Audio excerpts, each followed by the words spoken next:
employee like I am, you can probably do an event and make a profit and whatever. But if you're just there because you're an artist and you want to have a hobby and you'll see what happens, it's kind of hard to pay it. It's like, I've had instances where I had to pay like 500 euros, and you're like paying 500 euros for a standard table and 2 chairs, and that's about it. I mean, you still need to pay your hotel if it's not in a distance where you're traveling every day. You have to pay for the travel. I mean, even if you have a hotel, you have to go from the hotel to the spot. You have to pay for, well, obviously food and drinks. You shouldn't forget. It's not much, but it adds to the price. And all of that is like the minimum you need to earn back. And that's kind of the, and that's like the downside. That's like the thing, right? And for me, I'm just more or less, I'm in such a serious business that I'm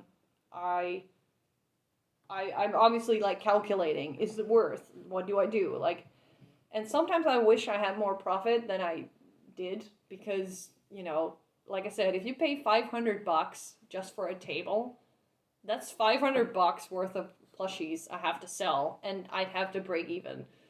But what people forget sometimes is that it's not just selling the plushie, you're also selling the time. Like the time I work on one plushie, the material costs.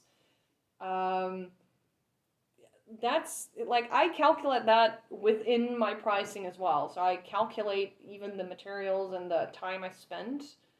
And I try to calculate everything into the events I do.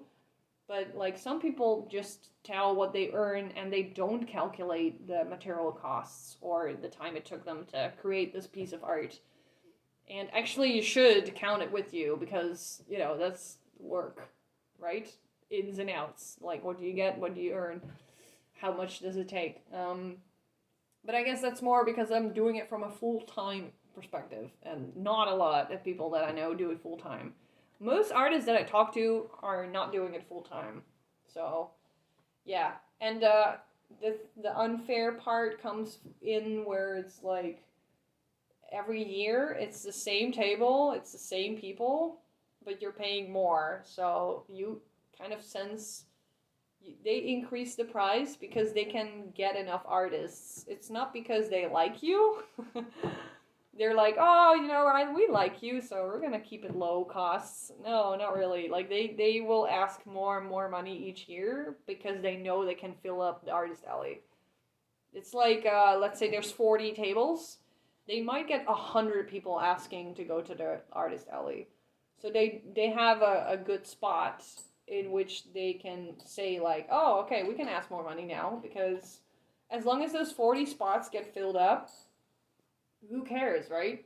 And we can earn more money with it as well. And people are obviously competing with each other to get the table or to get the spot.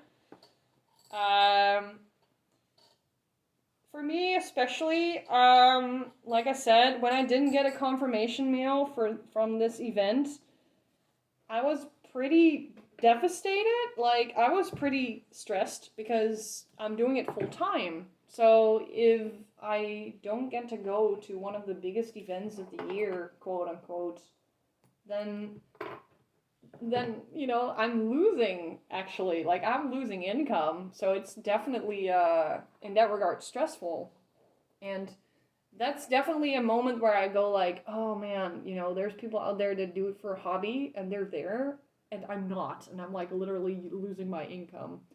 But that's not to blame on them, of course. It's like they're doing their thing.